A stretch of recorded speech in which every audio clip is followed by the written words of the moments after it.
से दूर, खबरों से भरपूर। दोस्तों, हम लोग जो भी क्लास लेते हैं या जो क्लास भविष्य में लेंगे, देश और दुनिया के वो तमाम भारतीय जो दुनिया के अलग अलग कोनों में रहते हैं, मैंने पहले दिन भी कहा था कि हमारी कोशिश होगी कि इस प्लेटफॉर्म पे उनको लेकर के आएँ और आप लोग पत्रकारिता क्या है, पत्रकारिता के मूलभूत मुद्दे क्या हैं और पत्रकारिता कैसे की जाए, उस पर हम सब लोग मंथन करें। और ये हम सब के लिए बहुत ज़रूरी है, क्योंकि आज के समय में पत्रकारिता पर जब उँगलियां उठ रही हैं, तो ऐसे समय में पत्रकारों की भी ये जिम्मेदारी है कि वो पत्रकारिता को बचाने के लिए आगे आएं। और देश का हर वो नागरिक, जब से सोशल मीडिया आया है, जब से माहौल डिजिटल का हुआ है, तब से मैं समझता हूं कि देश का हर नागरिक एक पत्रकार हो गया है। आप फेसबुक पे जाते हैं, आपके दिमाग में जो चीज़ होती है, व्हाट्सएप पे जाते हैं, ट्विटर पे जाते हैं, उसको पोस्ट कर देते हैं। अब वो पोस्ट दो तरह का होता है।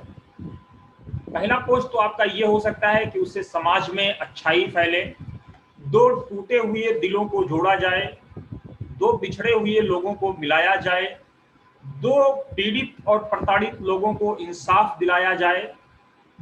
आपका एक पोस्ट इस तरह का हो सकता है, और दूसरा पोस्ट आपका बिल्कुल इसके विपरीत हो सकता है। वो इस तरह से हो सकता है कि फसाद फैले, दंगे फैले।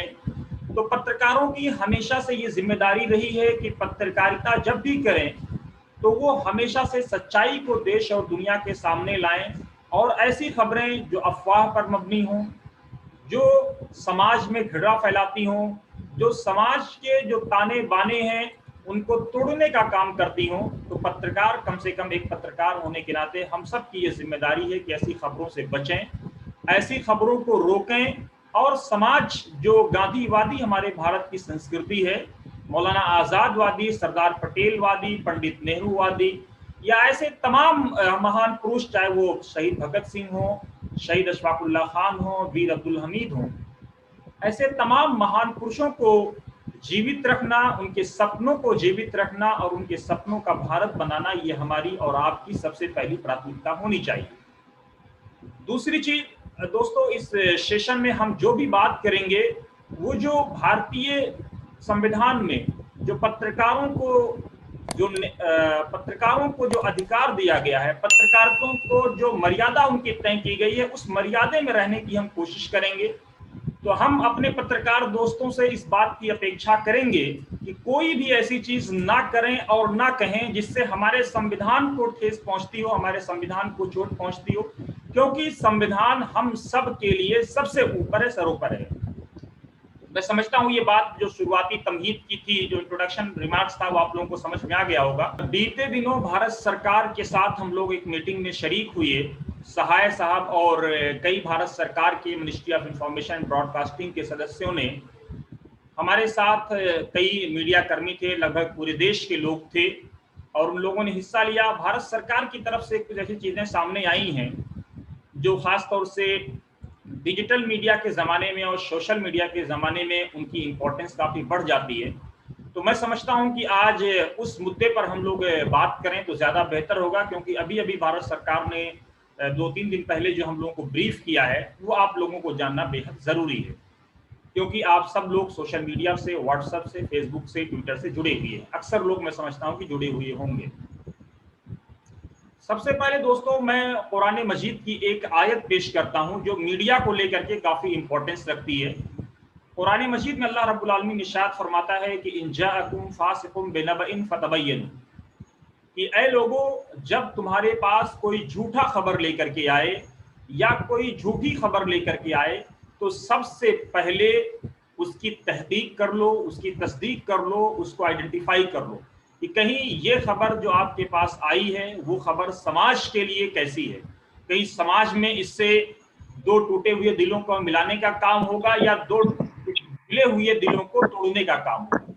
तो कुरान मजीद की आयत बहुत स्पष्ट शब्दों में हमें और आपको ये बताती है कि मीडिया के एक फर्द होने के नाते, मीडिया का एक इंस्टीट्यूशन होने के नाते, मीडिया के एक व्यक्ति होने के नाते हमारी और आपकी क्या जिम्मेदारी है।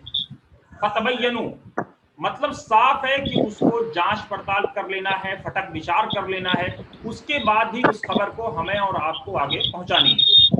अब इसी आयत की दृष्टिकोण से हम भारत सरकार की गाइडलाइन को समझने की कोशिश करते हैं। भारत सरकार ने बीते दिनों ये बताया कि आज कल बहुत से लोगों ने उस मीटिंग में इस बात की चिंता भी प्रकट की कि किस तरह से एक फेक न्यूज देखते ही देखते आग की तरह वायरल होती है और उसके बाद समाज का जो ताना बाना है वो बिखर बिखर जाता है, या ऐसे लोग कामयाब हो जाते हैं जो समाज के ताने बाने को बिखेरने की कोशिश करते हैं। तो उसमें दोस्तों ये हमारी और आपकी और हम सब की ये जिम्मेदारी है कि ऐसी खबरों के आने से पहले उसको जांच पड़ताल कर लें, उसको फटक विचार कर लें, तभी उसको आगे बढ़ाएं। क्योंकि आज आप देखते हैं आईटी का जमाना है, टेक्निक का जमाना है, ऐसा नहीं है कि कोई पकड़ा नहीं जाता है, लेकिन तब तक बहुत देर हो चुकी होगी जब तक आदमी पकड़ा जाता है जो गलत खबर को फैलाता है, जो गलत न्यूज को स्प्रेड करता है। तब तक कि वो पकड़ा जाता है तब तक वो अपना काम कर चुका होता है। तो इसलिए मेरी आप सबसे विनती है, हाथ जोड़ करके मैं विनम्र विनती आप लोगों से कर रहा हूं कि कोई भी खबर जब आप लोगों के पास आए तो सबसे पहले आप उस खबर की तहकीक कर लें कि आया ये खबर सही है या गलत है। क्योंकि उसके बाद ही जब आप उस खबर को आगे फैलाएंगे तो उस खबर में आप भी महफूज होंगे, आपका परिवार भी महफूज होगा, आपकी सोसाइटी भी महफूज होगी और आपका मुल्क भी महफूज होगा।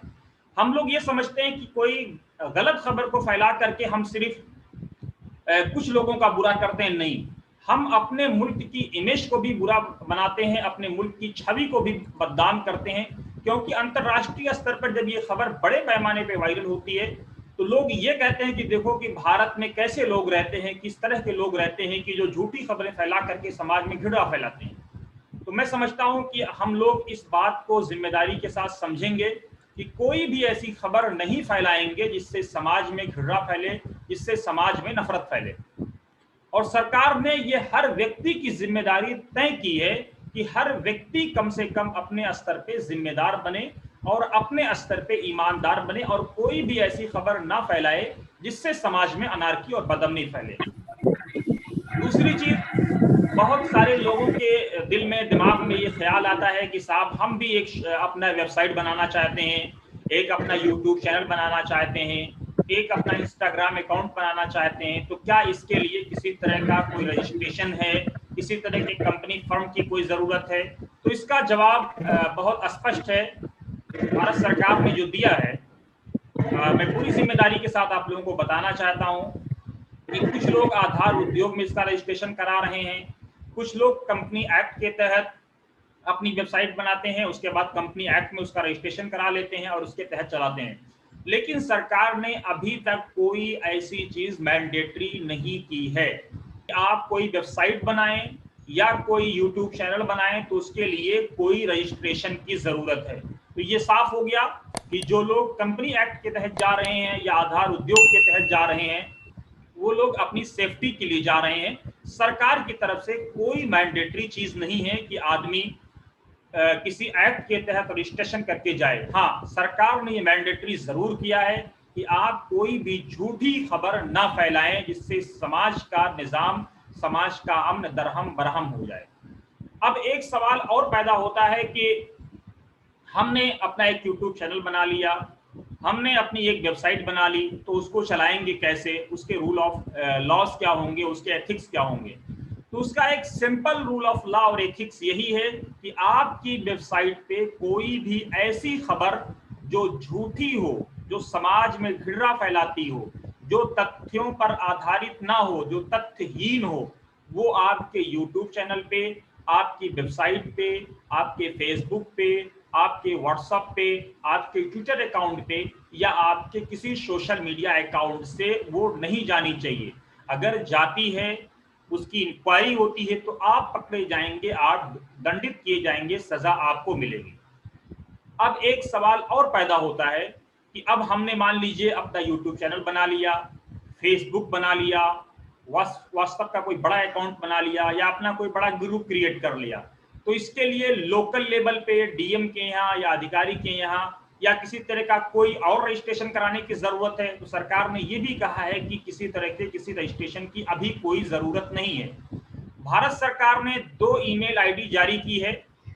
अभी जब हम इस वीडियो को अपलोड करेंगे तो उस वीडियो में वो दोनों ईमेल आईडी डाल देंगे। अगर आप कोई वेबसाइट चला रहे हैं, किसी तरह की कोई न्यूज एजेंसी चला रहे हैं जिसका कोई रजिस्ट्रेशन नहीं है, तो आप उन दोनों ईमेल आईडी पर अपनी डिटेल, अपना नाम, कंपनी का नाम, किस कंपनी के तहत अगर आप चला रहे हैं, अगर वो तो उसकी डिटेल, अपनी वेबसाइट की डिटेल, वेबसाइट का लिंक, यूआरएल, आप किन किन प्लेटफॉर्म पे हैं, ये सारी लिंक आप भर करके एक फॉर्म दिया है भारत सरकार ने, उसको आप लोग फेसबुक पे, व्हाट्सएप पे ढूंढेंगे, कहीं ना कहीं आपको मिल जाएगा वो फॉर्म, और उस फॉर्म को भर करके भारत सरकार को बता दें। अब तक भारत सरकार ने ये बताया है कि लगभग 1800 लोगों ने 1800 यानी पूरे देश से 1800 लोगों ने इस बात की इंफॉर्मेशन भारत सरकार को दी है कि वो लोग अपनी कोई वेबसाइट या अपना कोई यूट्यूब चैनल चला रहे हैं। हाँ, अब अगर आप जब ये सब चला रहे हैं तो जाहिर सी बात है कोई एडिटर भी होगा, कोई करस्पॉन्डेंट भी होगा, कोई न्यूज एडिटर भी होगा।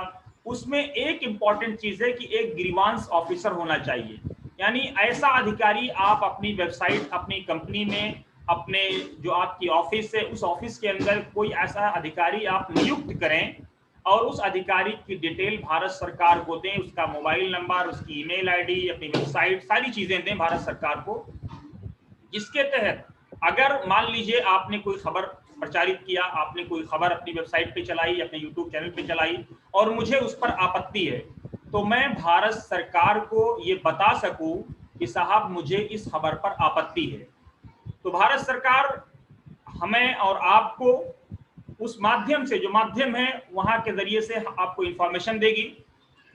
इसको सिंपल इस तरह समझ लीजिए कि आपकी वेबसाइट पे अगर कोई खबर गलत छपती है और मुझे उस पर एतराज है कि साहब ये खबर इन्होंने गलत छापी है, तो जो आपका ग्रीवांस ऑफिसर है उस तक हम पहुंचेंगे, उसको कंप्लेन करेंगे कि साहब ये इस खबर पर आप स्पष्टीकरण दीजिए। जैसे अभी तक क्या होता था कि कुछ लोग थाने में चले जाते थे, पुलिस के यहाँ चले जाते थे और पुलिस उस पर कंप्लेन कर लेती थी, दर्ज कर लेती थी, और उसके बाद कई लोगों ने शिकायत की उस मीटिंग में कि साहब हमको गिरफ्तार करने की या हमको जुर्माना लगाने की या हमको इस तरह की धमकियां दी गई। लेकिन अब अगर आपकी वेबसाइट पे कोई खबर गलत छप गई है, कोई खबर गलत चल गई है, तो वो ग्रीवांस ऑफिसर तक पहुंचा जाएगा जो आपने अपॉइंट किया है, और वो ग्रीवांस ऑफिसर उस पर स्पष्टीकरण देगा।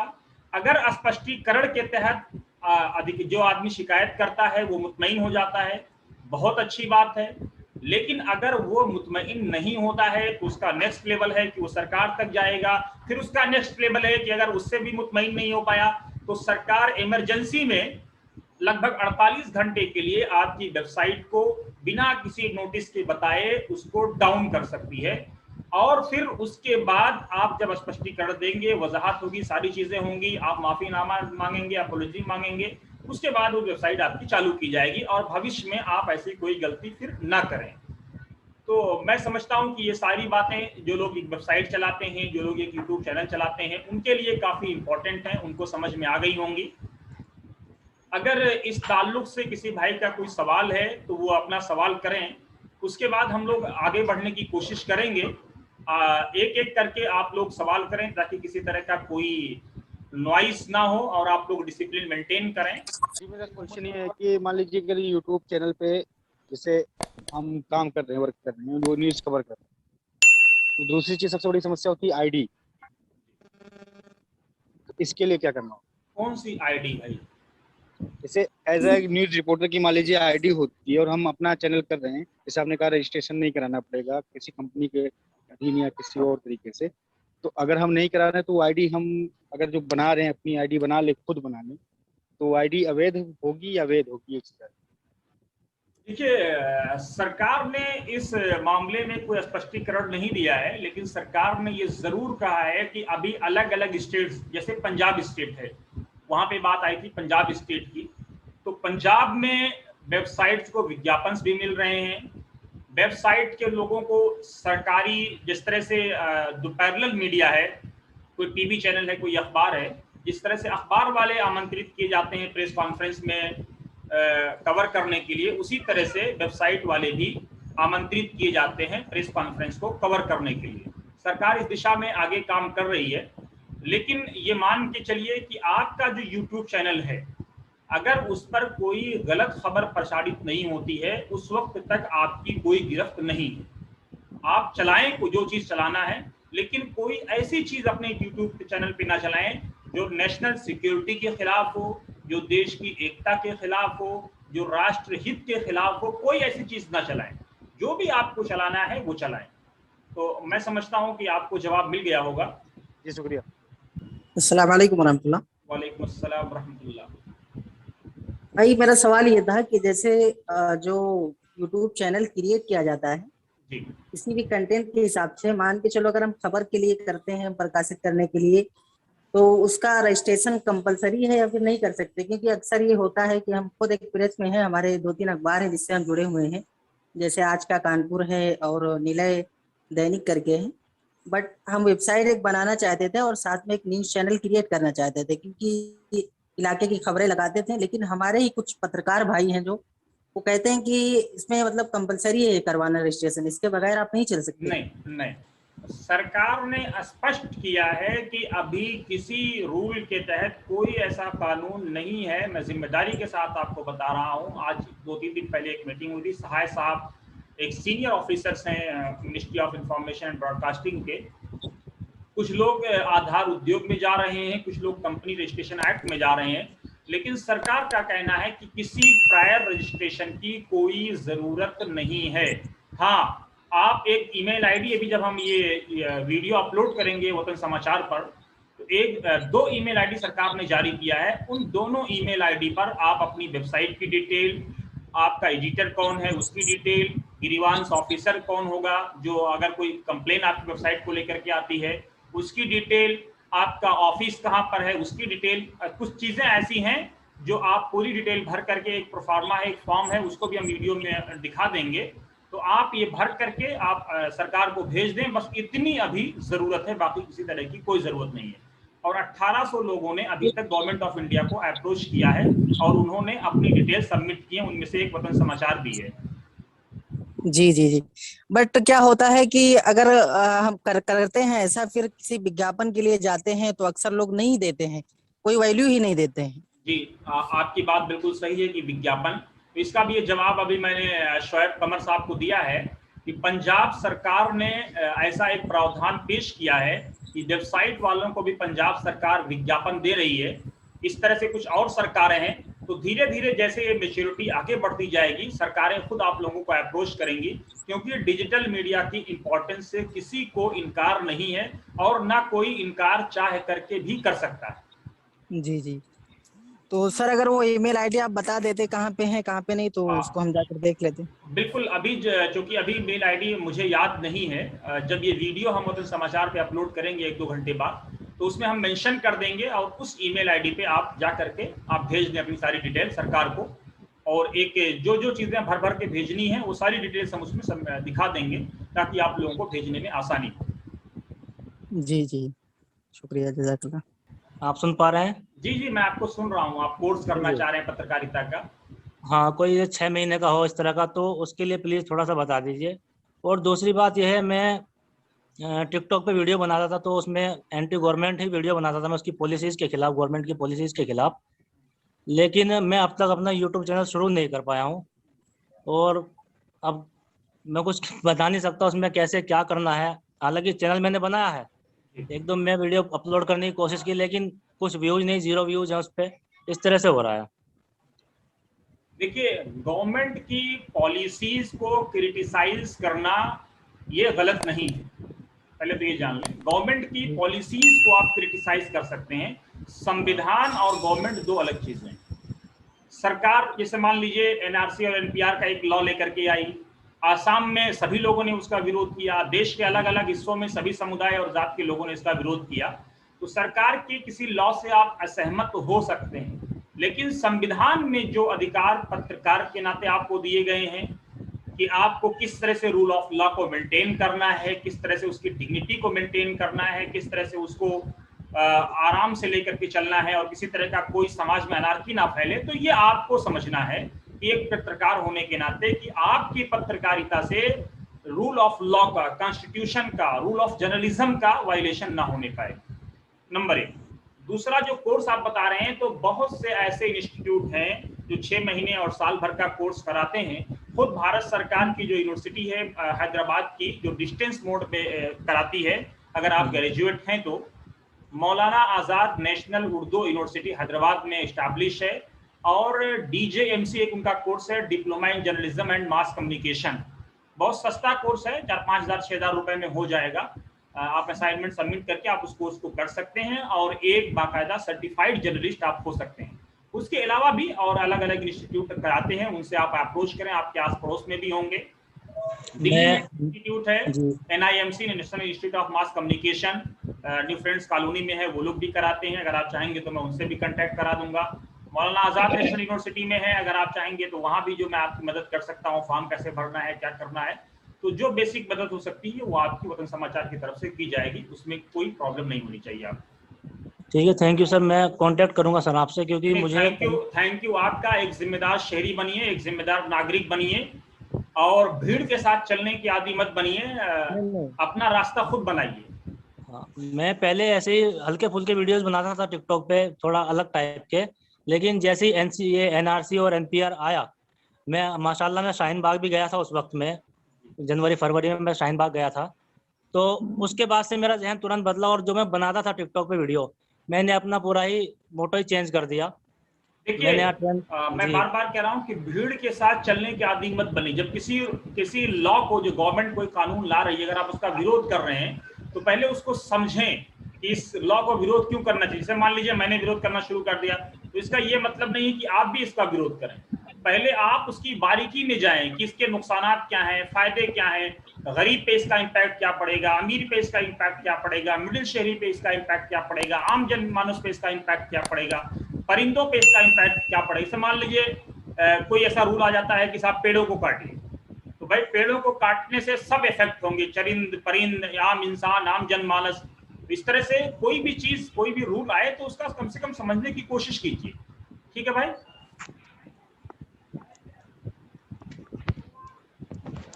और किसी का कोई सवाल? जी अहमद भाई, जी बताएं। इजाजत हो तो? नहीं, इजाजत, सबको जी इजाजत है। वन बाय जी, वन सब बहुत लोग बहुत सवाल बहुत करें। बहुत शुक्रिया, जज़ाकल्लाह। और सबसे पहले तो मैं आपका और आपके समाचार चैनल का बहुत शुक्रगुजार और आपका बहुत मशकूर ममनून हूँ कि आपने इतना कीमती वक्त हम लोगों को अता किया। बस मैं एक छोटा सा सवाल, उसके बाद फिर मैं इजाजत चाहूंगा। इसके लिए सबसे पहले तो आप लोग उम्मत हेल्पलाइन का और तलहा भाई का शुक्र अदा करिए कि जिनके माध्यम से हम और आप सब लोग जुड़े। सबसे पहले तो मैं तलहा भाई का शुक्रगुजार हूँ कि उन्होंने हमें और आपको एक प्लेटफॉर्म पे लाने का काम किया, तो उसके लिए हम उनके शुक्रगुजार हैं। जी बिल्कुल बिल्कुल, तलहा भाई का भी बहुत बहुत दिल से शुक्रगुजार हूँ मैं। अच्छा, एक बहुत छोटा सा सवाल है। कभी कभी हम ट्विटर पर देखते हैं कि कोई ऐसा ट्वीट किया जाता है जो कि नाकाबिले बर्दाश्त होता है, तो उसके खिलाफ हम किस तरह से लीगली एक्शन ले सकते हैं? देखिए, अगर कोई भी कंटेंट, आप उसका स्क्रीनशॉट लीजिए। सबसे पहले तो आप ट्विटर को कंप्लेन करिए कि साहब ये जो ट्वीट आपके ट्विटर अकाउंट पे चल रहा है, या जो आपकी कंपनी चला रही है, या जिसको चलाने का परमिशन दिया है, ये गलत है। ठीक है?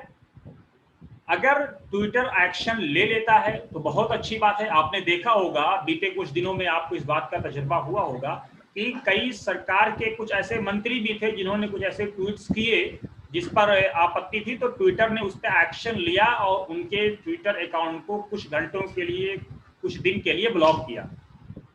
तो पहले तो आप ट्विटर पे कंप्लेन करें।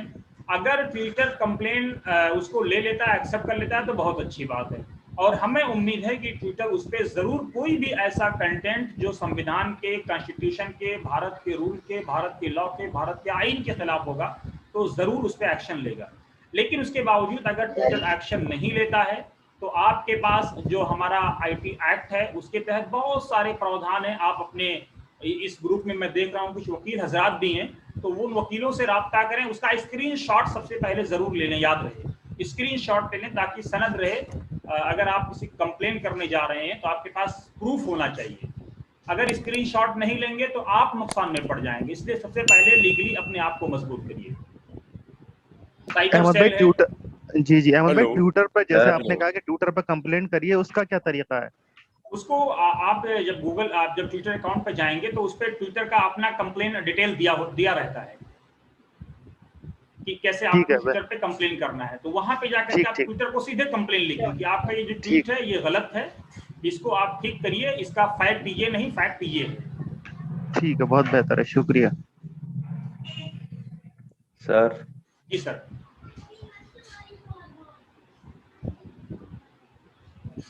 सर, क्वेश्चन करना था। जी बोलिए, आप बोलिए। सर जैसे कि हम कोई लेना इंटरव्यू लेना गए किसी का जी। नेता का, तो सर अक्सर कर ये प्रॉब्लम आती है कि नेता आरएसएस से जुड़े होते हैं, तो सर हर कोई मुस्लिम की लड़ाई को एक दंगाई के वो रूप दे देता है। जैसे हमारे बाड़ी में भी कुछ टाइम पहले हुआ था, एक छोटा सा मसला था, उसको दे दिया कि मुस्लिम तैयारी कर रहे हैं हिंदुओं पर चढ़ाई करने के लिए, और मसला ये कम से कम 1 महीने से चल रहा है सर हमारे उस शहर बाड़ी में। देखिए आरएसएस के डीएम लोग साहब से भी हों, शिकायत की थी इस चैनल की। देखिए आरएसएस के लोग हों या कोई मुस्लिम संगठन हो, कोई भी संगठन हो, देखिए आप उसके ताल्लुक से पहले दिमाग में कोई अपना फ्रेमवर्क ना बना लें कि साहब ये जो कर रहे हैं वो गलत ही कर रहे हैं। क्योंकि देखिए मेरा अपना तजुर्बा ये है कि हम लोग भी जाते हैं, इंटरव्यू लेते हैं, बातचीत करते हैं। आप अपने देखिए अपने व्यवहार को, अपने किरदार को ऐसा रखिए कि लोग आपके लिए मचल जाएं। सबसे पहले अपने कैरेक्टर को इतना अच्छा कर लीजिए कि एक बड़ा अच्छा शेर है कि ऐसे रहा करो कि करें लोग आरजू, ऐसे चलन चलो कि जमाना मिसाल दे। आपने देखा होगा कि इस देश में आरएसएस के भी ऐसे नेता जो भाजपा में आए हैं, गोपीनाथ मुंडे, उनकी सीट हुआ करती थी महाराष्ट्र में बीड़, कि उनके लिए मुसलमान जान देने को तैयार रहता था। लोग नारा लगाते थे कि मुंडे है तो महाराष्ट्र है। तो ऐसा नहीं है कि सब लोग गलत होते हैं, या कांग्रेस में जो लोग हैं वो सब लोग सही हैं, या समाजवादी में जो लोग हैं सब लोग सही हैं। सही और गलत कहीं भी लोग हो सकते हैं। तो हेलो, तो आप सोसाइटी में ऐसा माहौल बनाएं, सब लोग मिलजुल करके, जो गांधीवादी संस्कृति है, जो पंडित नेहरू की संस्कृति है, मौलाना आजाद की संस्कृति है। मौलाना आजाद ने क्या कहा था इस मुल्क के लिए कि मैं हिंदू मुस्लिम यूनिटी से कभी भी बर्दाश्त नहीं कर सकता हूं कि हिंदू मुस्लिम यूनिटी टूटे। आजादी स्वराज अगर हमें कुछ देर बाद भी मिले तो वो हमें स्वीकार है। अगर आसमान से कोई फरिश्ता आता है और कहता है कि साहब आप हिंदू मुस्लिम यूनिटी छोड़ दो और आपको स्वराज अभी मिल जाएगा, तो मौलाना आजाद ने कहा था कि हम हिंदू मुस्लिम यूनिटी को नहीं छोड़ेंगे। स्वराज को कुछ घंटों के लिए, कुछ दिनों के लिए, कुछ महीनों के लिए डिले मान सकते हैं। तो इसलिए आपकी ये जिम्मेदारी है इस मुल्क के एक जिम्मेदार नागरिक के नाते, एक पत्रकार होने के साथ साथ आप एक नागरिक हैं। आज आपने देखा होगा कि चाहे राइट विंग के पत्रकार हों या लेफ्ट विंग के पत्रकार हों या मिडिल विंग के पत्रकार हों, सब एक दूसरे को गाली देने में अपने आप को वो बहुत बड़ा समझते हैं। भाई गाली किसी समस्या का समाधान नहीं है, गाली से समस्या क्रिएट होगी, समाधान नहीं होगा। इसलिए आप गाली दे, एक पत्रकार के तौर पे गाली देने की बजाय दो टूटे हुए दिलों को मिलाने का काम करें। और आपके इलाके में जो भी लोग रहते हैं, चाहे वो हिंदू समाज के हों, मुस्लिम समाज के हों, जैन हो, बौद्ध हो, सिख हो, ईसाई हो, क्रिश्चियन हो, सब धर्मों में बहुत अच्छे लोग आपको मिलेंगे। गुरु नानक के मानने वाले मिलेंगे, प्रॉफेट मोहम्मद सल्लल्लाहु अलैहि वसल्लम के मानने वाले मिलेंगे, भगवान राम के मानने वाले मिलेंगे, भगवान कृष्ण के मानने वाले मिलेंगे, बहुत लोग हैं। आपको एक छोटे सा मैं वाकया सुनाता हूँ, बड़ा इंटरेस्टिंग वाकया है, 1-2 मिनट लगेगा। आनंद रामायण की एक कहानी है। आरिफ मोहम्मद खान साहब जो केरला के गवर्नर हैं, उन्होंने एक मीटिंग में इस कहानी को सुनाया। बड़ी प्यारी कहानी। जब राम जी लंका फतेह कर लेते हैं, सुनिएगा, बहुत काम की चीज है, आपके सारे सवालों का इसमें जवाब है। वो लंका फतेह करने के बाद अयोध्या आते हैं और अयोध्या आकर के राम राज स्थापित कर देते हैं।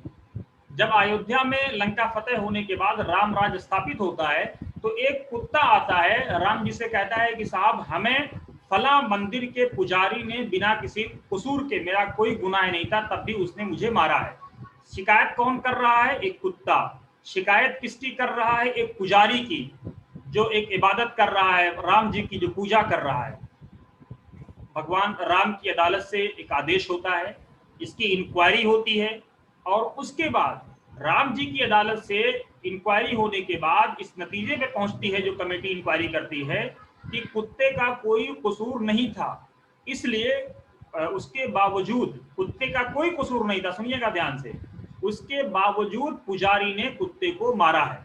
कुत्ते को बुलाया जाता है, कुत्ते से कहा जाता है कि अब बताओ कौन सी सजा है जो पुजारी को दी जाए। तो कुत्ता बड़ी प्यारी बात कहता है कि साहब आप एक काम करिए, इनको जितने राम राज्य में जितने भी मठ हैं उन मठों का हेड बना दिया जाए, एक मंदिर का नहीं बल्कि जितने मंदिर हैं सब मंदिरों का उनको हेड बना दिया जाए। तो वहां कुछ हवारी मवारी भी बैठे होते हैं, कुत्ते से पूछते हैं, आबे बेवकूफ आदमी, तू इंसाफ के लिए आया था, इसको सजा दिलाने के लिए या इसके प्रमोशन के लिए आया था? तो कुत्ता कहता है कि नहीं, मैं तो सजा दिलाने आया था।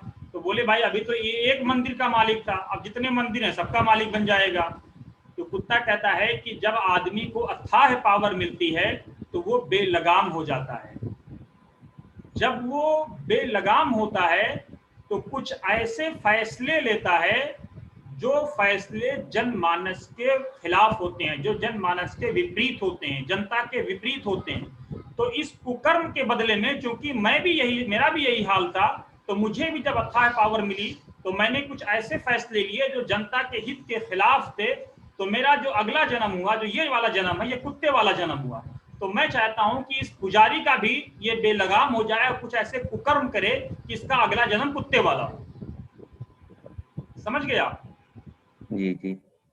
तो आपकी ये जिम्मेदारी है कि आप सोसाइटी में सौहार्द कायम करें और किसी भी कम्युनिटी को लेकर के कोई ऐसा पहले से फैसला ना मिला रहे कि सब लोग गलत हैं। नहीं भाई, सब लोग गलत नहीं हैं किसी भी समाज में। नहीं सर, वो सब लोगों के लिए नहीं बोल रहा हूँ, पत्रकार हैं, पत्रकार लोग भी न्यूज ऐसी तैयार करते हैं। मैं आपको इसीलिए तो मैं कह रहा हूँ कि अगर कोई पत्रकार ऐसी खबर, गलत खबर तैयार करता है तो अब सरकार ने मैंडेटरी कर दिया है कि आप कंप्लेन करिए, जो मेल आईडी मैं दूंगा उस मेल आईडी पे बताइए कि ये खबर गलत प्रकाशित हुई है, इस खबर पे सरकार संज्ञान ले।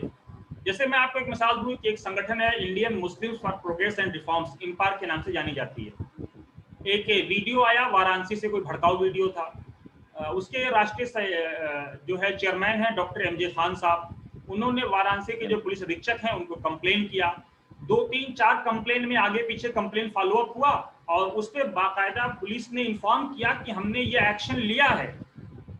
तो ऐसा नहीं है कि सब जगह गलत लोग बैठे हैं, बहुत बड़ी तादाद अच्छे लोगों की है, सब जगह 1-2 लोग गलत हो सकते हैं। तो आप उसको बाकायदा एक डॉक्यूमेंट की शक्ल में, दस्तावेज की शक्ल में उसको कंप्लेन करें। जी सर। और एक ना एक दिन जस्टिस जरूर मिलेगा। देखिए, जस्टिस सत्यमेव जयते जो नोट है उस पर भी लिखा हुआ है, बेशक। तो सत्य की विजय तो होगी मेरे भाई, लेकिन हाँ रास्ता थोड़ा सा कठिन होता है। ताइफ में आपके नबी को भी पत्थर मारा गया था ना, क्या कसूर था बताइए? कोई कसूर था नबी सल्लल्लाहु अलैहि वसल्लम का? कोई कसूर नहीं था सर। पत्थर तो मारा गया था ना। बेशक। पत्थर ऐसा वैसा नहीं मारा गया था, पांव से खून बहने लगे थे। और जब फरिश्ता आया, कहा कि साहब आप आदेश करें तो जिन लोगों ने आपको पत्थर मारा 2 पहाड़ियों के बीच में उनको कुचल दिया जाए, तो नबी ने क्या कहा था? अल्लाहुम्मा हदि कौमी फइन्नहुम ला यालमून, अल्लाह ये नादान लोग हैं, कोई बात नहीं, ये नहीं तो इनकी अगली वाली नस्ल जरूर तेरा गुणगान गाएगी। अलख निरंजन की गत न्यारी, लख लख रूप दिखावत है, कुल्ला यौमिन हुआ फी शान। ईश्वर अल्लाह भगवान हर रोज नई तजल्ली में प्रकट होता है, वो निराकार है, उसका कोई आकार नहीं है। दिल में तो आता है, समझ में नहीं आता, बस जान गया मैं तेरी पहचान यही है। Thank you sir. जी, और कोई साहब?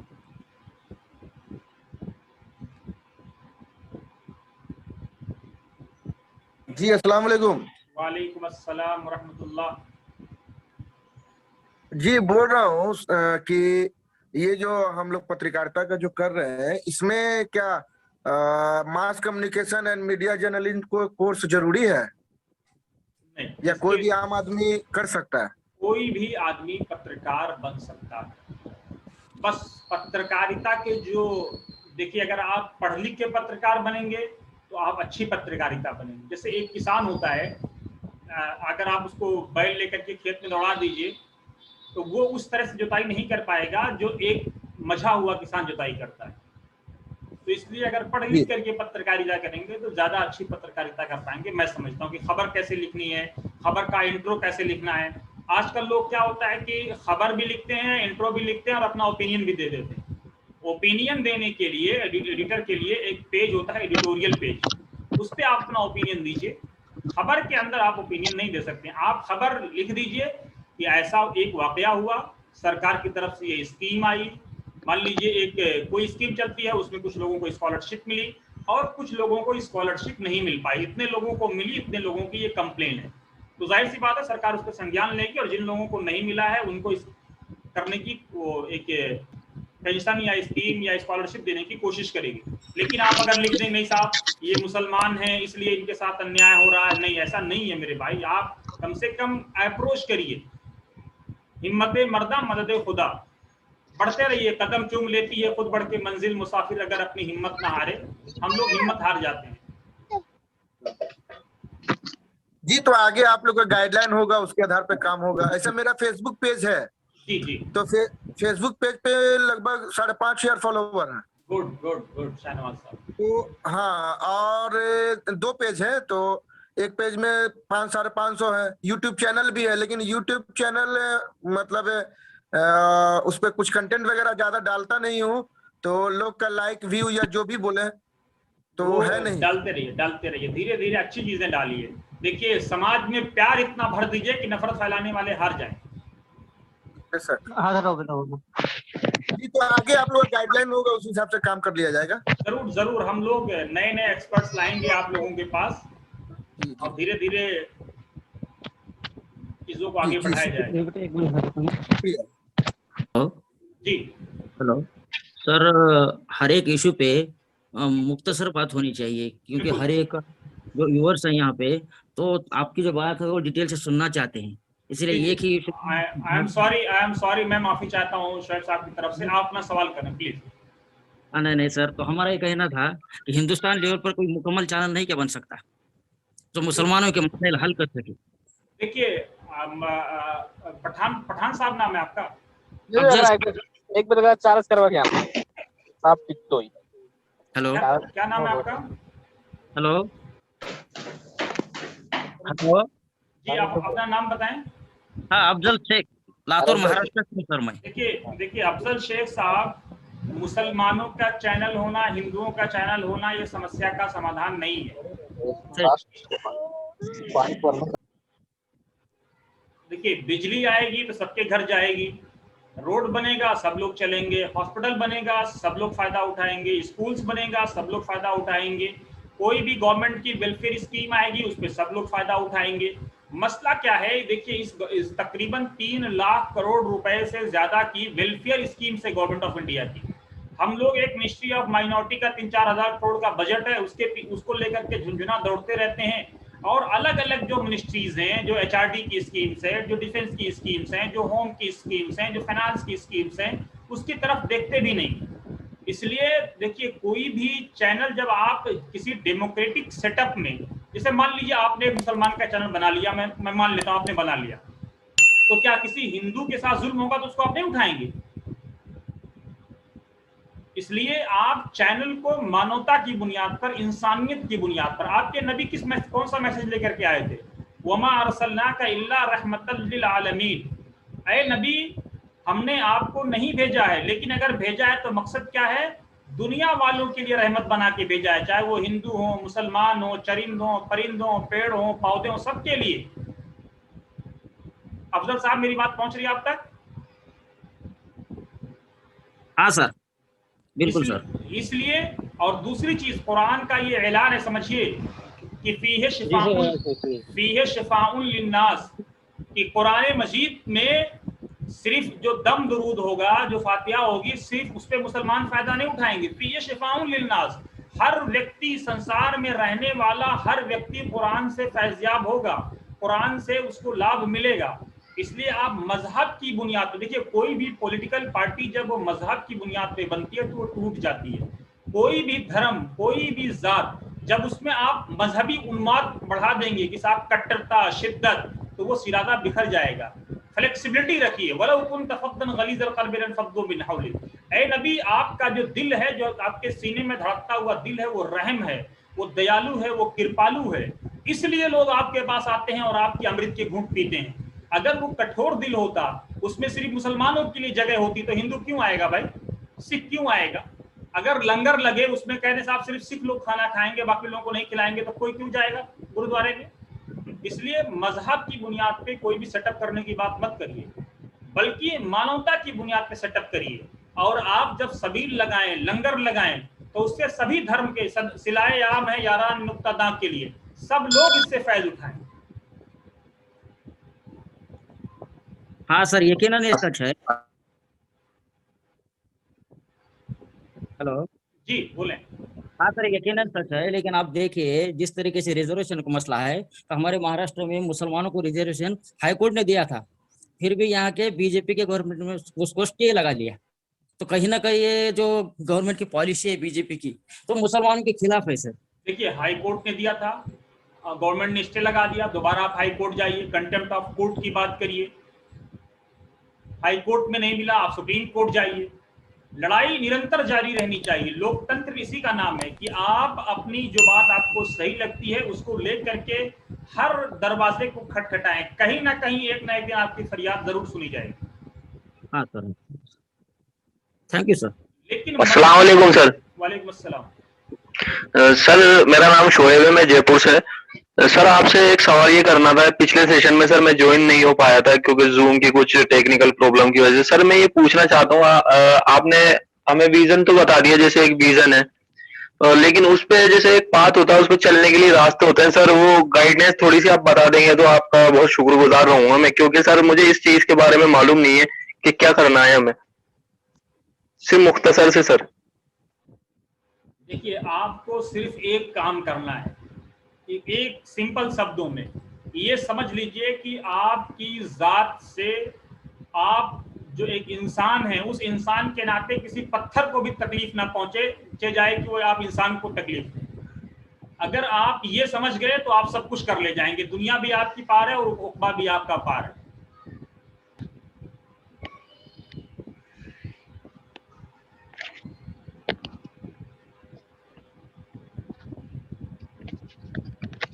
और कोई क्वेश्चन?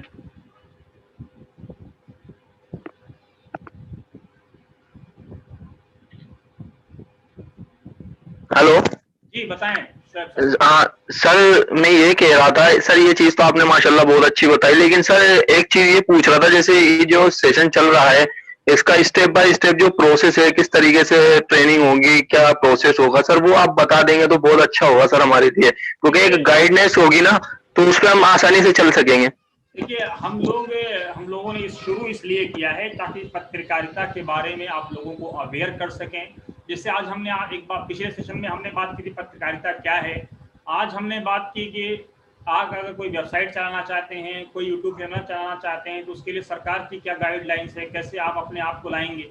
इसी तरह से किसी सेशन में हम किसी वकील को लेकर के आएंगे तो आप क्रिमिनल जो रिपोर्टिंग्स होती है, क्राइम की जो रिपोर्टिंग्स होती है उसको किस तरह से करें। किसी जजेस को लेकर के आएंगे जो रिटायर्ड जजेस हैं सुप्रीम कोर्ट, हाई कोर्ट के, तो वो आपको बताएंगे कि कोर्ट्स में पत्रकार कैसे रिपोर्टिंग करते हैं और पत्रकारों के क्या क्या रूल और रेगुलेशंस हैं। किसी बड़े पत्रकार को हम लेकर के आएंगे, जैसे सौरभ भाई एडीटीवी में है और लोग हैं, जैसे हमारे दोस्त हैं नंदलाल हैं न्यूज़ 18 में, तो वो सब लोग अपने एक्सपीरियंस आपके साथ शेयर करेंगे और आप लोगों को पत्रकारिता में, समाज में किस तरह से रहना है, पत्रकारिता कैसे करनी है, कोई चीज़ व्हाट्सएप पे, फेसबुक पे, ट्विटर पे लिखनी है तो उसके लिए कौन कौन से गाइडलाइन का ख्याल रखना चाहिए ताकि आपके खिलाफ कोई कंप्लेन ना हो, आप विक्टिम ना बने बल्कि जो लोग विक्टिम हैं उनकी आवाज उठाएं। जी सर, बहुत अच्छा। और सर इसका जो ट्रेनिंग सेशन का ड्यूरेशन है सर, वो कितना टाइम का है? भाई हम तो समझ रहे थे कि आधे घंटे का रखेंगे, लेकिन अभी तो 1 घंटा हो गया है। नहीं सर, ये सेशन नहीं, कंप्लीट जो कोर्स का ट्रेनिंग का जो सेशन है पत्रकारिता का, उस चीज का सर। देखिए दोस्त, किसी चीज का कोई एंड नहीं है, आप जितनी मेहनत कर लें, जितना गुड़ डाल लें उतना मीठा होता जाएगा, लेकिन हमारा इरादा ये है कि 2 महीने का हम लोग कम से कम इसको चलाएंगे। अगर उसके बाद भी लोगों की रिक्वायरमेंट रही, लोग चाहते रहे, लोग नए, देखिए इसकी कोई सीमित नहीं है, आप लोग सीख के चले जाएंगे, कुछ और लोग आएंगे, कुछ वो सीख के जाएंगे, कुछ और लोग आएंगे, तो ये चलता रहेगा, ये सफर यूं ही जारी रहेगा। जी, अल्लाह इसे जारी रखे इंशाल्लाह और कामयाब करे। अल्लाह आपको कामयाब फरमाए, अल्लाह सबको कामयाब बनाए। जी अस्सलामुअलैकुम। वालेकुम अस्सलाम। सर क्या अपन YouTube पर अपना चैनल चला सकते हैं जो रजिस्टर्ड ना हो? रजिस्ट्रेशन की कोई जरूरत नहीं है, YouTube पर आप अपना चैनल बनाइए, चलाइए, लेकिन जो जर्नलिज्म का कोड है, जो एथिक्स है, उसका ख्याल रखिए, रूल ऑफ लॉ का, रूल ऑफ जर्नलिज्म का वायलेशन ना करिए। और 2 ईमेल आईडी मैं दूंगा, उस पर आप अपने YouTube चैनल की वेबसाइट की डिटेल्स भारत सरकार को भेज दीजिए, उसमें क्या क्या भेजना है। अभी सब मैं प्रोफार्मा बना करके जब इसी वक्त ये वीडियो अपलोड होगा YouTube चैनल पे तो सब आपको डिटेल पहुंच जाएगी कैसे भारत सरकार को भेजना है। प्रायर रजिस्ट्रेशन की कोई ज़रूरत नहीं है, सिर्फ आपको भारत सरकार को इन्फॉर्म कर देना है कि मैं ये YouTube चैनल चला रहा हूँ, इसका ये एडिटर है, ये ग्रीवांस ऑफिसर है। अगर कोई आपत्ति होती है तो इस ईमेल आईडी पर आप भेज करके बताएं तो हम अपना एक्सप्लेनेशन देंगे। आपकी वीडियो कब तक अपलोड होगी यूट्यूब पर? डॉक्टर साहब नहीं है। ये दुआ करें जितना जल्दी हो जाए, क्योंकि हम भी थोड़ा सा शहर में नहीं है, किसी गांव देहात में बैठ करके ये लाइव कर रहे हैं आप लोगों की मोहब्बत में। तो जितना जल्दी नेट साथ देगा उतना जल्दी करेंगे। अल्लाह ताला आपके इल्म में और तरक्की दे। अस्सलाम वालेकुम वरहमतुल्लाहि वबरकातुहू। वालेकुम अस्सलाम जी।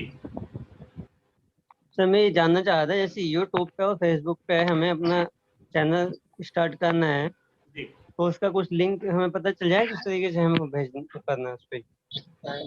भाई ये तो आप बहुत आराम से यूट्यूब, आपकी कोई जीमेल आईडी होगी, उसी जीमेल आईडी से आप यूट्यूब पे जा करके अपना ये अकाउंट बनाएंगे और आपका अकाउंट बन गया तो आपका चैनल बन गया। अब चैनल बनने के बाद आप सरकार को डिटेल्स भेज दीजिए कि साहब ये जो है हमारा ये एडिटर है, ये ग्रीवांस ऑफिसर है, और सरकार को बता दीजिए कि अगर कोई कंप्लेन होती है तो आप इस ईमेल आईडी पर आप हमको बताएं ताकि हम अपना एक्सप्लेनेशन पेश करें। कोई प्रायर रजिस्ट्रेशन की कोई जरूरत नहीं।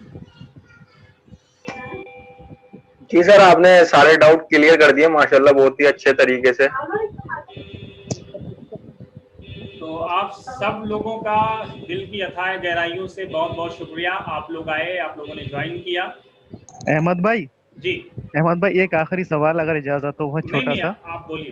तो मैं ये पूछना चाह रहा हूँ कि आपने इतना सब कुछ किया, इतनी मेहनत कर रहे हैं, और आप और तला भाई, मैं हम सब लोग शुक्रगुजार हैं। तो आपका मकसद क्या है और उस मकसद के तहत हम लोगों की आखिरी मंजिल क्या होनी चाहिए?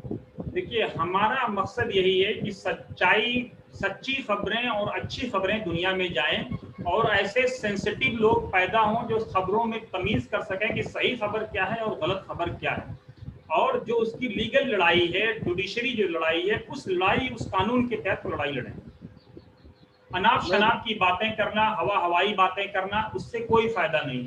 आपको बाबा भीमराव अंबेडकर ने एक संविधान दिया है, उस संविधान के तहत जो नियम आपको दिए गए हैं उस नियम पे आप काम करें,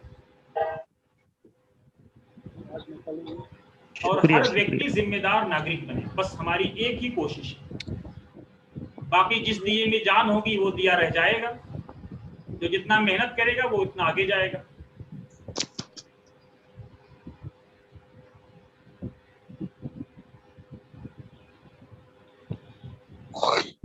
बहुत शुक्रिया अहमद भाई। और कोई क्वेश्चन आप लोगों का? जी, अगर मेरी आवाज जा रही है तो मैं कुछ पूछना चाह रहा था। जी, आपकी आवाज बहुत साफ आ रही है, बताएं। तो मेरा सवाल ये था भाई साहब कि जैसे कि आजकल देख रहे हैं कि पत्रकारों के साथ थोड़ी सी दिक्कत आ रही है, तो जब हम पत्रकारिता करेंगे तो हमें अपने बचाव के लिए ऐसा क्या होना चाहिए?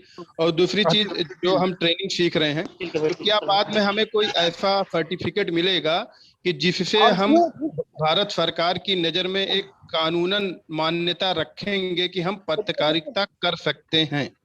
ये मेरा सवाल। देखिए, इस चीज पे अभी हम लीगल डिस्कशन कर रहे हैं वकीलों के साथ, सीनियर लोगों के साथ, कि क्या हम लोग कोई ऐसा सर्टिफिकेट आप लोगों को दे सकते हैं जिसकी कोई कानूनी हैसियत हो।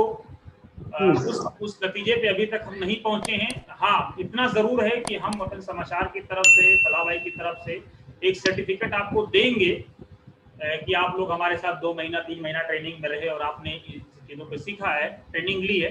लेकिन उसकी कानूनी हैसियत क्या होगी, इसके बारे में अभी हम बहुत जल्दी होगा कुछ कहना। जी सर, ये आपकी जो ट्रेनिंग होती है कितने दिन बाद होती है? भाई देखिए, अभी तो हम लोगों का इरादा है हर रोज क्लास लेने का, लेकिन क्योंकि अभी ईद थी, ईद की वजह से जो है 2-3 दिन 4 दिन डिले हुआ। लेकिन अगस्त से हर रोज ट्रेनिंग होगी।